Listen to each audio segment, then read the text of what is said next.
What's up, everybody? Welcome back to Colton Posey Fishing. So today we're going to talk about Lowrance units. So I've covered everything from Humminbird to Garmin, but we're going to jump into the Lowrance units. Hopefully I can help you out and show you the best settings, in my opinion, for a Lowrance unit. Stay tuned. This is something you don't want to miss.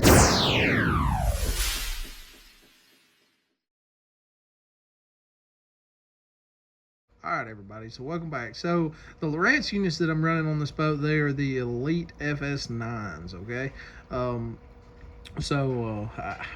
I've run these things for a little while now. I've gotten pretty comfortable with them. I actually like the Lowrance units. They're not bad. Don't get me wrong, I still love my Humminbirds that I had, but the touch screen features, I really like that. It's just a lot quicker than, scrolling through buttons and everything else. Scroll up, scroll down. I mean, obviously, being in the 21st century, we've got, iPhones and all that stuff now. Everything's touchscreen.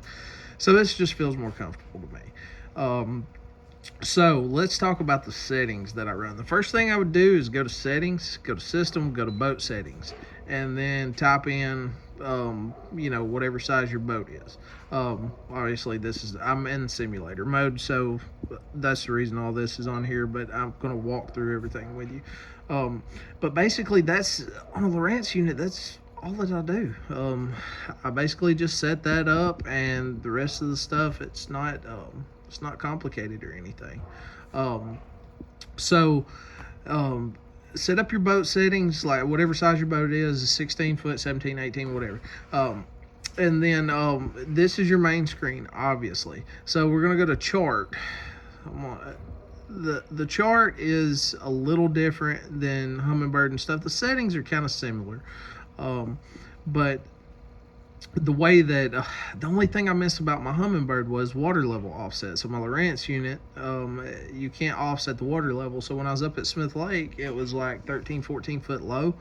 Well, I can't offset that here on Lowrance. So that does kind of suck. But we do have custom depth shading if you have the C maps.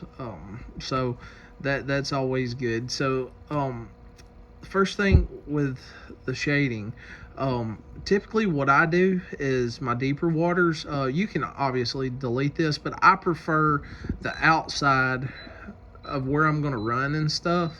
I prefer that to be white. Some people like it dark blue or whatever color you prefer. You can set that to whatever, but I usually set that to white. That way I know I can just look directly at my map. I'm good to run through there, just like this little ditch running up right through here. Okay, so now let's say I want to fish, let's say 35-40 foot. Okay, I want to highlight 35-40 foot depth. So the first thing you do, go all the way down in your settings right here on your chart, go to shading, and then you're going to have depth 1, depth 2. You're also going to have custom. So to set this up exactly how you want it, you want to hit custom. Now you can delete depth 1, depth 2 and create your own. What I did is, I'm fishing lakes. The deepest really that I'm going to be fishing is 60 foot, but on this particular one, I've got it 5.5. I can actually delete that one, but you click on one of them. Let's say, all right, so it says 5 right here. So I always just set this to where it's my safe zone, so I know, like, if it gets super shallow, I can come up on it, and I set it to red.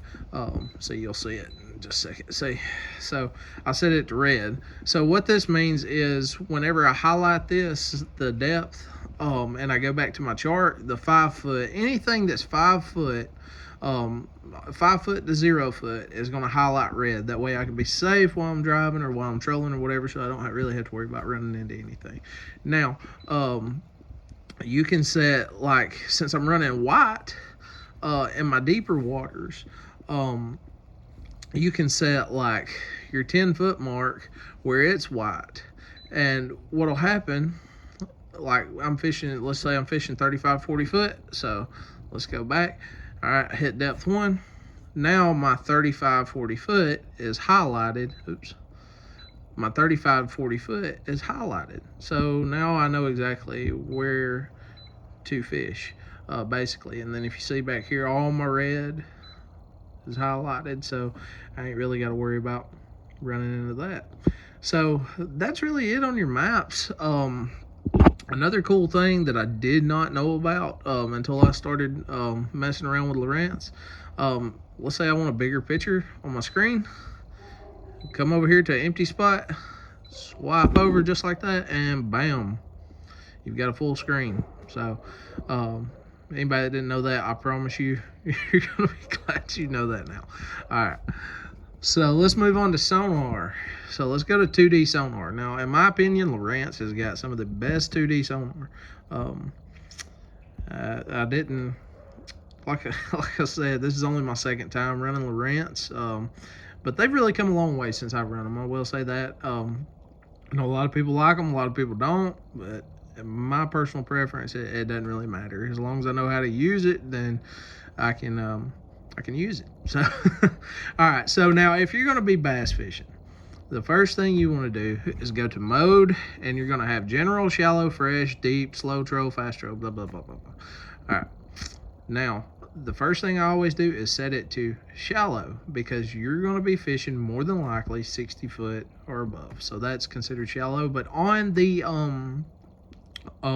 really on the units itself, even Humminbird, Garmin, all that, 100 foot. If you're going to be fishing below 100 foot, shallow will be your best preference. Okay, so set that to shallow. That'll help, especially if you get on the auto frequencies and stuff like that. So now, as far as range, I typically if I'm going to be running, let's say I have my settings set in my chart to 35, 40 foot of water. I'm typically going to be running 35, 40 foot of water. Then I'm going to, let's see here, I'm going to go down here to like 60, okay? But for this demonstration specifically, the water depth right here is 12 foot. So I will go to 15 foot. Now that gives me the most composition from top to bottom. So I can see the bottom real good. I can tell I'm on hard ground. I can see all this. Now, sensitivity. This is going to, well, let's actually go back to frequency. Okay, you've got 200 kilohertz, 83 kilohertz, 50 kilohertz. Okay, if you don't know about beam angles with the kilohertz and stuff like that, I would suggest go look that up. That would be a whole other explanation because it takes a little while. So you can, I would rather you see it. That way you know what I'm talking about when I talk about it. But either way, typically keep yours on 200 kilohertz. And then you have the sensitivity. Now your sensitivity, obviously you drop it down, more stuff goes away. You bring it up, more stuff comes in. So the higher it is, the more clutter you're going to get. Typically on their 2D sonar, I usually run my stuff at a custom setting, but on Lowrance 2D sonar, I basically just keep it on auto. I mean, they do a super good job with it, so that's always good. But now if you want to take that off, you can obviously hit that right there. It'll have default, and then you can set it to whatever. Now you're gonna have color line also. Now the color line basically does the same thing. It's kind of like your contrast on your other units. Okay, so you kind of set that. In my opinion, it's all right. Here's the thing. Let's get this out of the way real quick. I can go through here and say, set this to 60, set this to 70, set this blah, blah, blah, blah, blah.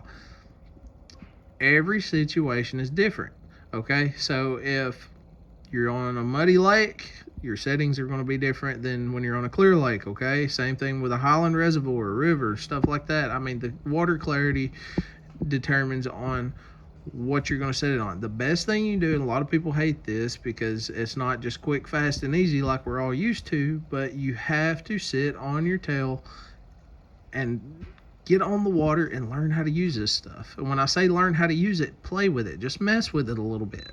Get used to it. So, let me set this back to auto real quick. All right. So, I'm guessing they've got the simulation mode and kind of a clear lake. So let's go up to the default. So default right there about 75%. So me personally, I would run this at about 77% with water clarity like this. Color line. let's see here. I would probably run the color line at about 81%. See, I can see any kind of hard objects or anything like that. Solid objects within the water have got good clarity. That's what I'm talking about when you're on the water messing with this stuff. You know, if you drop it way down here, you're not really gonna see. Basically, with the 2D sonar, I mean, any one of them is really good. The only thing I would suggest, if you're on a trolling motor and you got clear water, run high chirp. Okay, the 2D high chirp on Lowrance is, I mean, it's amazing. It will help you so much, especially if you have active scan. See the arches right here? That's fish. So now let's say you're on a lake that's not super clear, but it's not super dirty. Medium chirp would be good. Low chirp if you're in dirtier water. If you are in dirty water, more than likely you're not going to be able to run your high chirp or anything like that. So 200 kilohertz when you're driving on the motor, perfect. All right, so that's basically 2D sonar. It's real simple. Like I said, I love the 2D sonar with Lowrance. Now, let's talk about side imaging. Now, side imaging I absolutely love, especially to cut down on my time, so I'm not just constantly just rolling wide open trying to trolling motor up, trolling motor down kind of stuff. I can skip a lot of that stuff and then only sit down on fish that I know are there. So your range, everybody asks about range. It's super simple. If you haven't watched my other videos, let's just say we're at 20 foot. Anytime you're no matter what depth you're at, multiply it by 3. So we'll just say 20 foot, so I would go to 60 foot. Round it up, round it down, whatever. But this will give me clarity between the boat, which is right here, and then the bottom. So all this is open water, and obviously you can stop and zoom in and all that good stuff. But either way, now your frequency, not a big deal. Don't even worry about that. Now your contrast, you're gonna have to set this depending on the water condition.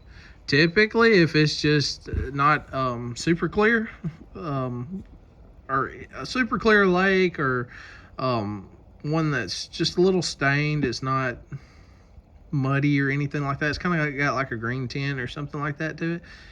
This, your auto, your +2, you know, depending on the day, that's typically what you're going to run and how your eyes adjust. My eyes are not as good as some people, so I typically have to run mine just a little bit higher so I can see the shadows a little better. But on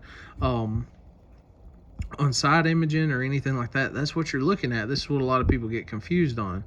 You're looking at the shadow. So see this tree right here? I'm not looking at the tree itself, I'm looking at the shadow. And that's how you find fish. See, I don't know if you can see this or not. It's not real clear with the camera, but right to the right of that cursor right there, that shadow, that's basically, it's a fish. And how you can tell it's a fish is there's separation between that fish and the bottom right here, and the shadow casts. Just looking at the shadow, you can tell it's a fish. Now a rock or something like that, it would be continuous, if that makes sense. Like from right here to right here, this one is not. It's kind of cast out away from where the fish is, if that makes sense. So your contrast up or down, the higher you go, the brighter it's going to be. The further down you go, the less bright it's going to be. So now another key feature that I kind of want to talk about, and I did this on a tips and tricks video about the hummingbirds that I had. So typically, if it's like kind of a cloudy day, sun's kind of in and out. I really love this palette right here. That amber color palette helps me with my eyes. See right here, these are fish. You can see them separated up off the bottom. So sorry, I just wanted to point that out. That way you kind of get an idea of what fish look like. One of the best things you can do is turn the unit on simulator mode and just, you know, play around with it. But either way, with okay, it done set it back. Sorry. But either way, let's go to the palettes real quick. So the amber and stuff for my eyes, it really doesn't matter to me if it's kind of cloudy, sun's kind of in and out. The amber seems to help. If it is a super blue sky, no clouds in sight, typically the bright green helps me more than anything. And then a super cloudy day, the blue seems to help me the most. Will that help you the most? I have no idea. You're you have to play around with that yourself and, you know, kind of figure that out. Now you got more options down here. You can do left only, right only. Some people doesn't run this, but it's actually if you're, all right, here's the thing. If you're running docks, let's say you're running docks, there's docks out to the right of me, and say it's just a flat coming out from under the docks, and I don't really want to fish that part. I'm specifically looking under the docks. Right only will be perfect to maximize your visibility up under them docks or whatever you may be fishing. Same way if I'm just trying to fish the left side or whatever. But you can set your range lines also, where you kind of know how far you know it is from the boat. So right there, 40 foot. And then you'll have all your information down here. Also, it tells you how deep it is, water temperature, concordance, all that stuff. So but either way, I typically don't run the range lines because if I'm gonna mark something, I mean, pretty much know where it's at, so it doesn't really matter. But either way, let's go to downscan. Downscan on these Lowrance units they're pretty amazing in my opinion. I actually like it. I didn't think that I would like it at first. Once I got used to it, I was like, okay, this is pretty sweet. So on your down scan, you have the frequencies, the 455, the 800 kilohertz. I usually just keep mine on 800 kilohertz. No reason really to change it at all. If you don't know the difference between kilohertz, like I said, once again, look up charts on that so it can show you exactly what it is. Through a picture or a video or whatever. Got the same palettes. Now I do the same thing with the palettes on this, on the down scan, but the thing that I really like about this, so your contrast will do the same thing, right?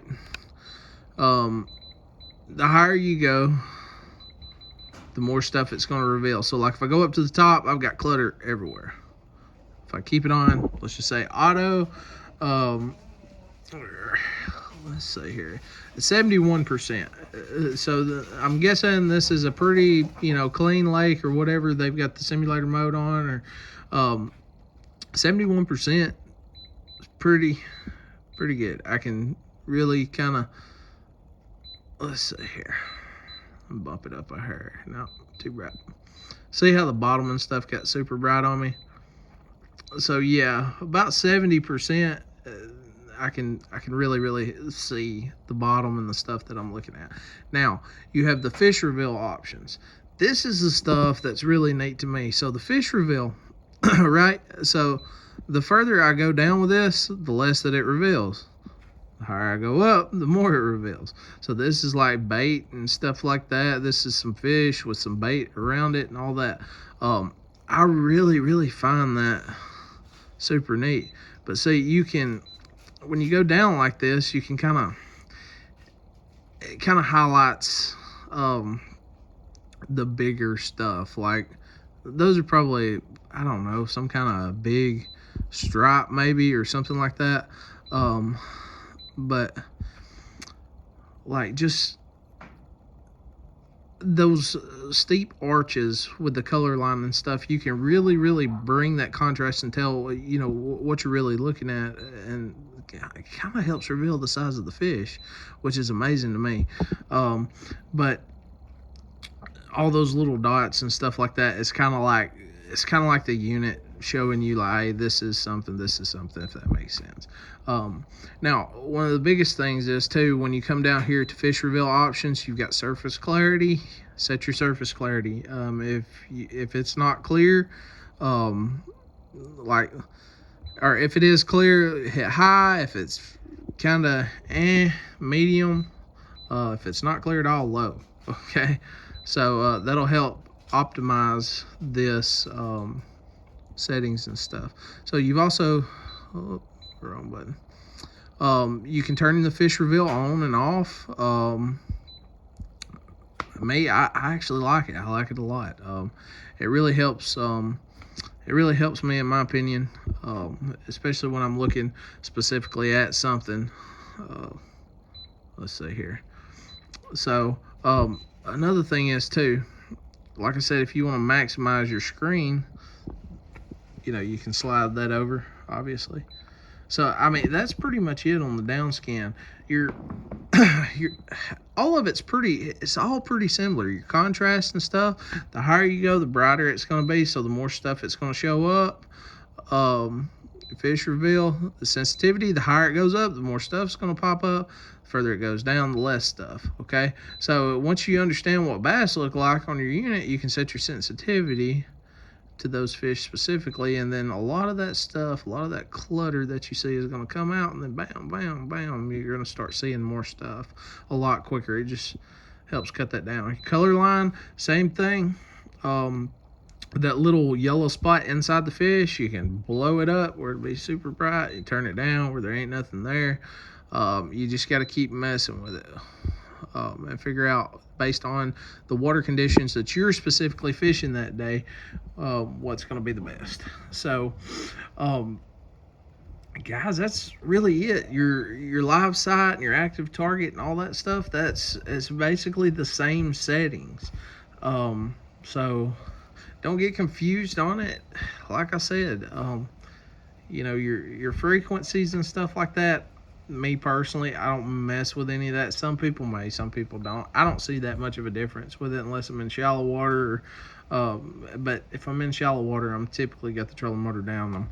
I'm just going. So all right, guys. So I know that's kind of a super simple explanation, but there's no way for just one setting for all units, because every lake is different. That's like me trying to say, well, if you throw a spinnerbait at every lake or river or whatever, you're going to catch every fish in the lake. That's not true. So the best thing you can do is sit down on your behind and run these units. Just sit down in your boat, go out one day. If you have to, do like I did, leave all your stuff at home, your tackle and all that, because you get sidetracked and quit messing with it, and you're not really going to be doing what you came to do. So and then just sit down and drive the lake that the back of your hand on. Just cruise, find your spots, run your sonar, go through the settings and stuff, and you'll get the hang of it. But make sure, if you go out on a day where it's super clear like it is today, make sure the next time you go out the next time that you go out to learn more about your units, make sure you're going on a day that's completely different. Maybe it's cloudy and the water's muddy or whatever, and then do the same thing. Once you do that, you'll start getting the hang of it. It's no problem. Now, understanding what you see as fish, that's not a big deal either. On your down view, your fish are going to look like dots. Okay, they're going to look just like dots. Your side view, they're going to look like dots with some shadows. Okay, so that's kind of how you tell whether or not you're looking at fish. Now, on your 2D sonar, that's where it's completely different. It's going to be an arch, but with the fish reveal system, it's going to kind of help you out on that, because it's going to have that little tag on it, that little white dot that I was showing you on there. So that'll kind of help you, but they're going to look like arches. Okay, so it'll look just like an arch. So that's really it on your trolling motor. If the water's not super stained, run your high chirp. You're going to get more out of your 2D sonar if you're not running active target and stuff like that. But either way, run your high chirp on your trolling motor, and then right here, however you configure your settings, whether you like down view, side view, 2D, chart, all at the same time, whatever. That's up to you. But either way, that's pretty much it. Just